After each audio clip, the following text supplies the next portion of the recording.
Alhamdulillahi Rabbil Alameen wa salatu wa salamu ala ashrafil anbiya'i wal mursaleen Nabiyyina Muhammad wa ala alihi wa sahbihi ajma'in.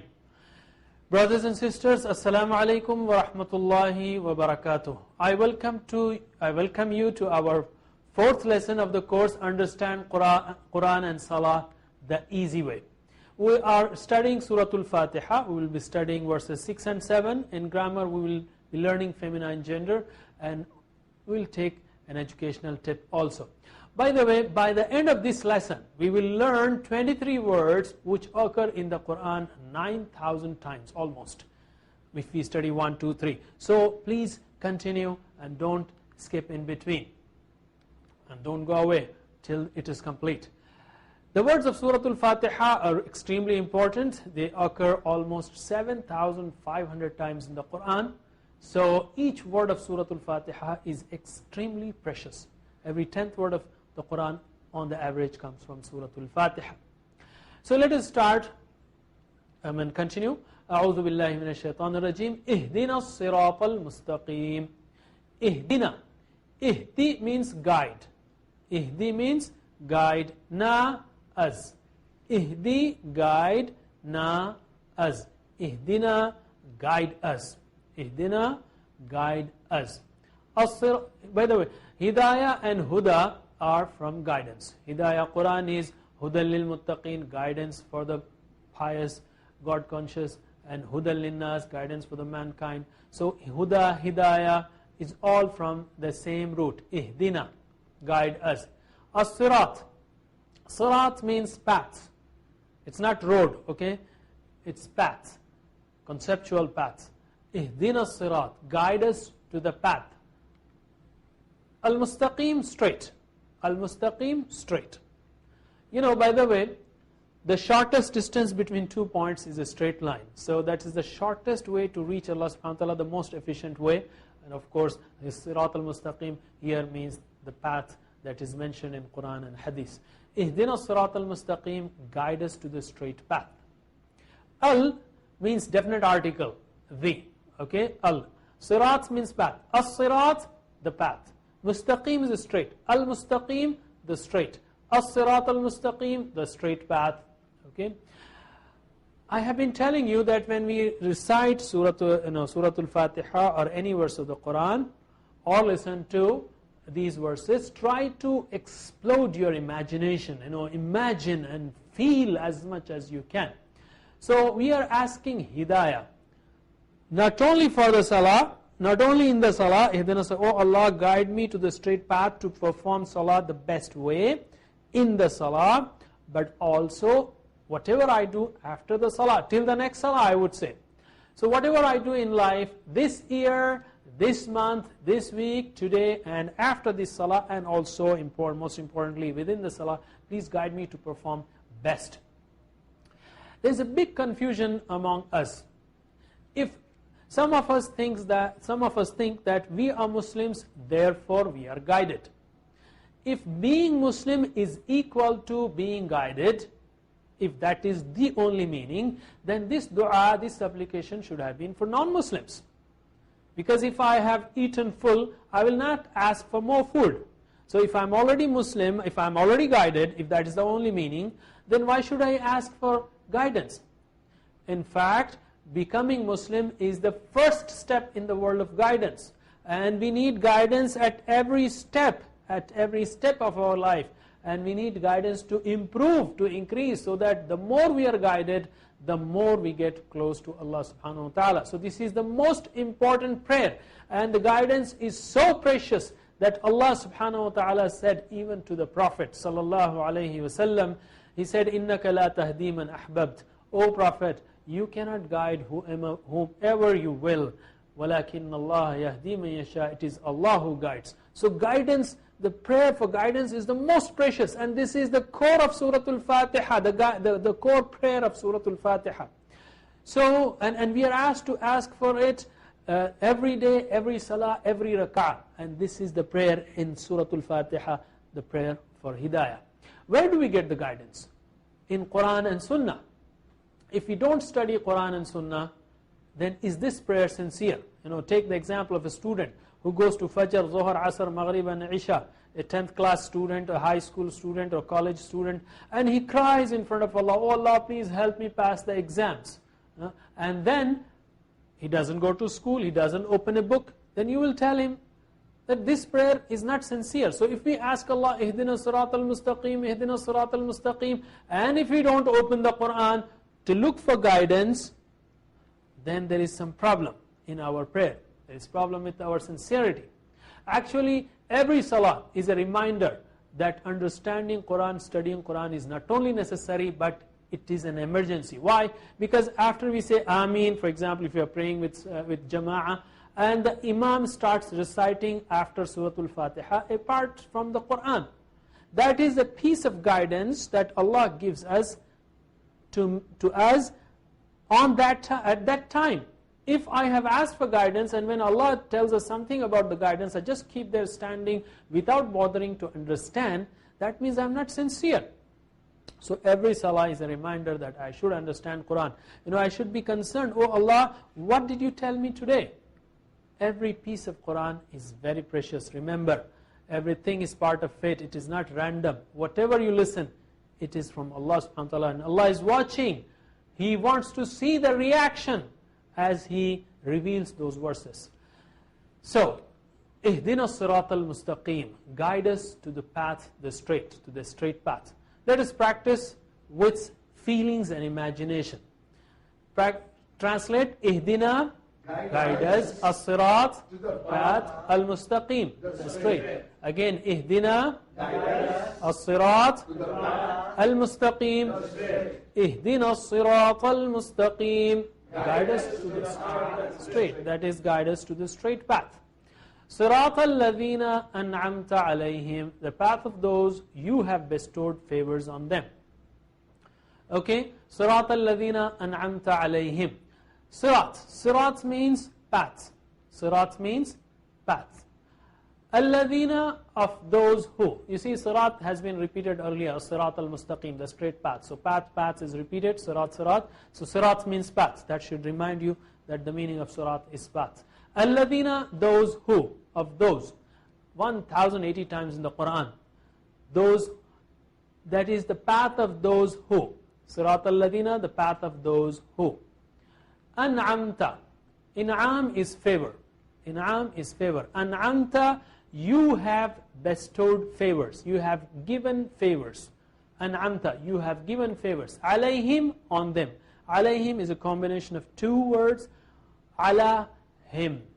Alayhim, on them. Alayhim, on them. Who were given favors? But according to Quran, the prophets, Anbiya, Siddiqeen, the truthful, Shuhada, the martyrs, and Salihin, the righteous people. Let's take just Anbiya for the time being, and among them the top, Muhammad sallallahu alayhi wasallam, as to understand what exactly are we asking. We are asking Allah subhanahu wa ta'ala 25 times a day, oh Allah, show us the path of those who you have bestowed favor, the path of the prophets, the path of the prophet, the path of Muhammad. What was the path that we are asking for? What was the path of Muhammad sallallahu alayhi wasallam? The first thing he did was he acted upon whatever Allah subhanahu wa ta'ala has asked him. Okay, he did the first and the best. That is the path of Muhammad sallallahu alayhi wasallam. And not only he acted upon whatever Allah has asked of him, he propagated. He gave da'wah. That is the path of the Prophet. I'm asking, oh Allah, help me walk on the same path. That means I want to do da'wah. This is what I'm asking. The third thing is he did tazkiyah, training and purification to practice Islam, removed all evils in manners and aqidah. He did that. Are we doing that tazkiyah, receiving that tazkiyah, from scholars, from true scholars? Attend them, listen to them, ask them for correction, ask them for guidance, ask them for right understanding. And if you know something, do tazkiyah of others. This is the path of the Prophet sallallahu alaihi wasallam. And not only that, he implemented Islam in his life, implemented completely in Medina. Are we trying to do that? If we are asking it 25 times a day, we should be trying to do that. And also, you can also say it like this. If a salih person were to alive today, Anbiya, Siddiqeen, Shuhada, Salihin. If a salih person were to live today doing the same work that I'll be doing after the salah, then oh Allah, give me tawfiq to do what he would have done. Give me tawfiq to do what he would have done. So live salah to salah. I ask for guidance now, and I live there after the salah, and I come back, and for example next salah, and again I ask for guidance. Oh Allah, whatever I do after the salah, please guide me. And for the next day, hour, week, months, and life. So let us practice Siratal Ladina An'amta Alayhim, path of one by one. Sirat means the paths. Alladina, of those. An'amta, you have bestowed favors. Alayhim, on them. Again, Sirat, the path. Alladina, of those. An'amta, alayhim, on them. Siratal Ladina An'amta Alayhim, the path of those you have bestowed favors on them. Ghayril maghdubi alayhim waladdallin.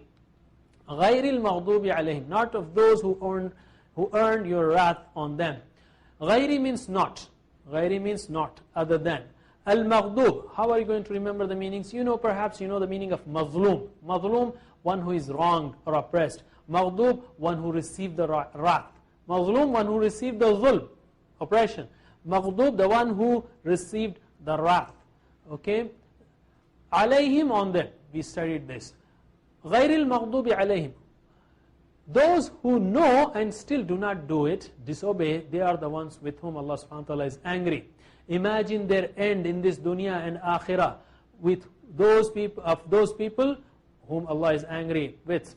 And imagine today's evil models, heroes, leaders, and sincerely ask Allah subhanahu wa ta'ala that, oh Allah, don't make us attracted to such people. They are maghdubi alayhim, if they are not following your paths. Ghayril maghdubi alayhim. Please practice ghayri, not. Al-maghdub, alayhim, on them. Ghayril maghdubi alayhim, not of those who earn. Waladdallin. Wala, wa is and, la is no. Wala and no or nor of ad-dallin, those who go astray, those who got lost. The first group is who know and still disobey, and the second group is who do not know and therefore go astray. Let us, and dallin is plural of dal. Let us not be among them. Even after keeping the book in our house, if we are getting lost, that is the worst. So let us not follow them. Practice wala and nor of ad-dallin, those who go astray. Wala and nor of ad-dallin, those who go astray. Inshallah, we'll take a break. Brothers and sisters, we'll be back. Assalamu alaikum wa rahmatullahi wa barakatuh. Brothers and sisters, Assalamu alaikum wa rahmatullahi wa barakatuh. Welcome back to the second part of fourth lesson, in which we will learn some grammar. If this is your first program, please note that we are using Total Physical Interaction System, TPI system, which is that you are watching, you are seeing, you are listening, you are thinking, but you will inshallah show it as you listen to and also say it. Repeat with us by showing what you are saying, and we'll teach you how to do that. This system is very, very effective because inshallah down the line we'll learn almost 220 words and pronouns and prepositions which come in the Quran almost 30,000 times. That's very precious, 40% of the Quranic words. So let us very quickly repeat what we have learned so far. Huwa, can you translate? Huwa, he. Whom? They. Anta, antum, ana, nahnu, we. Repeat after me. Huwa, whom? Anta, antum, ana, nahnu. Huwa, whom? Anta, antum, ana, nahnu. MashaAllah. We also have learned who, whom, ka, kum, I, na, which come as attached, in the form of attached letters or group of letters to different nouns. For example, we learned Rabbuhu, his Rabb. Can you repeat after me? Rabbuhu, his Rabb. Rabbuhu, his Rabb. Rabbuhum, their Rabb. Rabbuhum, their Rabb. Rabbuka, your Rabb. Rabbuka, your Rabb. Rabbukum, your Rabb. Rabbukum, your Rabb. And the singular and the plural, the sign will tell you whether it is singular or plural. Rabbuka, your Rabb. Rabbuka is singular. Rabbukum is plural. Rabbi, my Rabb. Rabbi, my Rabb. Rabbuna, our Rabb. Rabbuna, our Rabb. Again, Rabbuhu, his Rabb. Rabbuhu, his Rabb. Rabbuhum, their Rabb. Rabbuhum, their Rabb. Rabbuka, your Rabb. Rabbuka, your Rabb. Rabbukum, your Rabb. Rabbukum, your Rabb. Rabbi, my Rabb. Rabbi, my Rabb. Rabbuna, our Rabb. Rabbuna, our Rabb. Can you repeat after me, thinking what you're saying? Rabbuhu, Rabbuhum. Rabbuhu, Rabbuhum. Rabbuka, Rabbukum. Rabbuka, Rabbukum. Rabbi, Rabbuna. Rabbi, Rabbuna. I'm emphasizing the endings which tell who the Rabb belongs to. Well, it belongs to everyone, but just for learning. Rabbuhu, Rabbuhum. Rabbuhu, Rabbuhum. Rabbuka, Rabbukum. Rabbuka, Rabbukum. Rabbi, Rabbuna. Rabbi, Rabbuna. Our Rabb almost is the Rabb of everyone. Rabbuhu, Rabbuhum. Rabbuhu, Rabbuhum. Rabbuka, Rabbukum. Rabbuka, Rabbukum. Rabbi, Rabbuna. Rabbi, Rabbuna. Dinuhu. Let's practice for Dinuhu. Dinuhu, his deen. Dinuhu, his deen. Dinuhum, their deen. Dinuhum, their deen. Dinuka, your deen. Dinuka, your deen. Dinukum, your deen. Dinukum, your deen. Dini, my deen. Dini, my deen. Dinuna, our deen. Dinuna, our deen. Dinuhu, dinuhum. Dinuhu, dinuhum. Dinuka, dinukum. Dinuka, dinukum. Dini, dinuna. Dini, dinuna. Dinuhu, dinuhum. Dinuhu, dinuhum. Dinuka, dinukum. Dinuka, dinukum. Dini, dinuna. Dini, dinuna. Similarly with book, kitab. Kitabuhu means, can you translate Kitabuhu? His book. Very good. Kitabuhum, their book. Kitabuka, your book. Kitabukum, Your book. Kitabi, My book. Kitabuna, our book. Again, Kitabuhu, his book. Kitabuhum, Their book. Kitabuka, Your book. Kitabukum, Your book. Kitabi, My book. Kitabuna, our book. Let's repeat in Arabic. Kitabuhu, Kitabuhum, Kitabuhu, kitabuhum. Kitabuka, Kitabukum, Kitabuka, kitabukum. Kitabi, Kitabuna. Kitabi, kitabuna. MashaAllah. Once more. Kitabuhu, Kitabuhum, Kitabuhu, kitabuhum. Kitabuka, Kitabukum, Kitabuka, kitabukum. Kitabi, Kitabuna. Kitabi, kitabuna. So now you must have learned thoroughly what these hu, hum, ka, kum, ina mean. His, their, your, my, and our. The other meanings are also there, like him, them, you, me, and us. Inshallah, we'll learn those meanings later on. Now we will learn feminine gender. We have learned huwa, meaning he. Hiya is for she.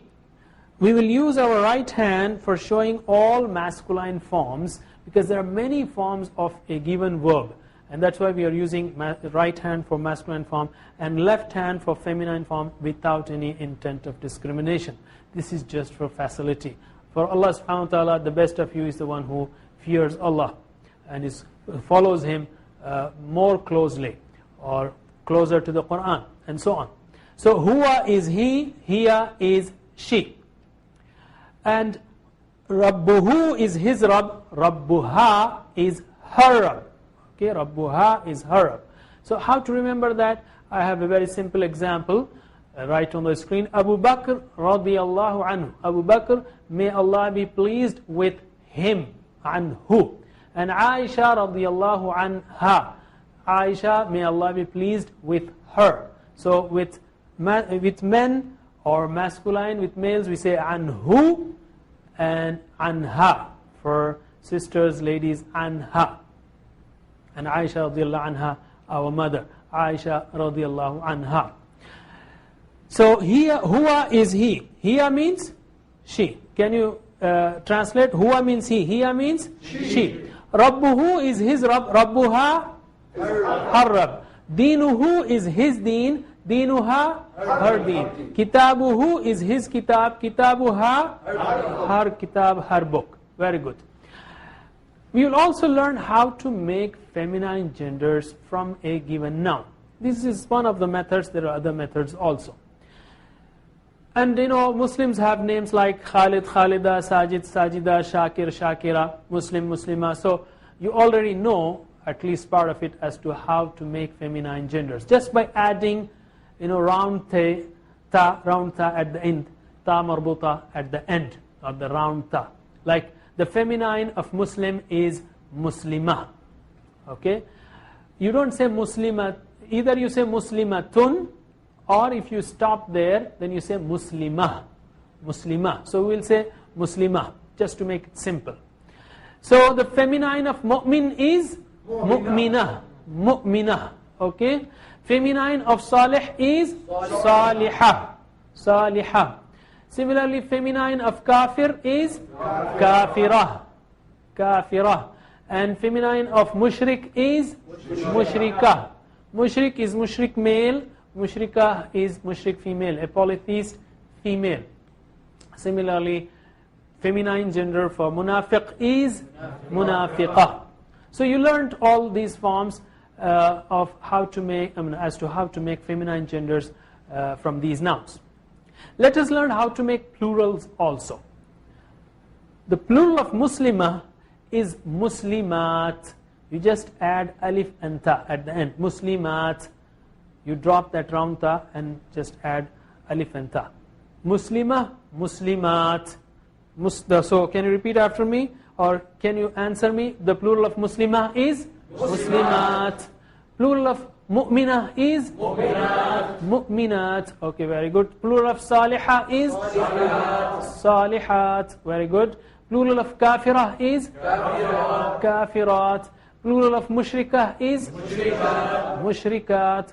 Plural of Munafiqah is Munafiqat. So mashallah, you have learned how to make the feminine gender out of from a noun, and also its plural. Like feminine gender of Muslim is Muslimah, plural is Muslimat. Mu'min, Mu'minah, Mu'minat. Salih, Salihah, Salihat. Kafir, Kafirah, Kafirat. Mushrik, Mushrika, Mushrikat. Munafiq, Munafiqah, Munafiqat.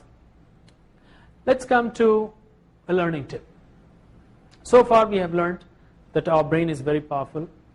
So inshallah we can learn the Quran. Don't say Quran is in Arabic, so I cannot learn. It's a new language, a lot of work. No, inshallah you are blessed with a very powerful brain. First thing is you should be convinced. You should have no obstacle, mental obstacle, that Quran is difficult, I cannot learn.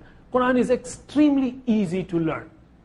And also I have given you a procedure or a method as to how you should learn new words. That is, try to create as many flashes in your brain as possible. The flashes, by that I mean you are seeing a word, you should say it, you should repeat it, you should show it, you should think about it, think in an example, and if you're learning a verse, involve your emotions and feelings and spirituality and attention and focus, all those things, whatever you can. If you add all those dimensions to learning a given word or verse, inshallah you can learn it much faster, instead of just looking at the words and meanings and staring at them. That will really use only part of your brain. To efficiently utilize your brain, try to create as many flashes that we have already learned. Similarly, use your right brain, that is, use your imagination and feelings. Whenever you recite the Quran, you recite with full feelings, not like a newsreader. Here is another tip. Take a deep breath. Okay? Why? Because as you take breath, you fill your system with oxygen, your lungs with oxygen. That oxygen goes into the blood, and most of the blood goes to your brain. Okay? It's very, very effective, especially when you are even memorizing the Quran or memorizing new words. Instead of lying down or in a very tense position, straighten up, take a deep breath once or twice, and then start learning, and inshallah you will feel more energy. How to take a breath? Not like just from your upper side, just not like higher side. The right way to take a breath is start from your stomach. Fill your stomach first. Okay, and then start filling your chest. and then release your chest, and then release your stomach, and push it inside, so all the air comes out, and then repeat the cycle. Have you seen a newborn baby or a baby of 1 or 2 months? When he or she sleeps, you can see the belly coming in and out. That's the natural way of breathing. So try to breathe like that, and inshallah you will charge your stomach to the full. Because otherwise, when we are just sitting in a position for a long time with very light breaths, then we are using only 30 to 40% of our lung capacity. Most of the air is rotting there in the system. So if you take a deep breath, you recycle, you rejuvenate, you recharge, and you become fresh. After you do that, try to use your focus. Focus your eyes to the Quran when you are listening. Just in the Salah, just look below. Your ears, don't listen to anything except Quran. Body, don't play around. Your brain, don't think anything except Quran. And heart, so everything on the Quran. Brothers and sisters, in 4 lessons we have learned 23 words so far which come in the Quran, almost 9,086 times. Inshallah we'll continue. Subhanallah wa bihamdihi, subhanakallahumma wa bihamdika, nashhadu an la ilaha illa anta, nastaghfiruka wa natubu ilayk. Wassalamu alaikum wa rahmatullahi wa barakatuh.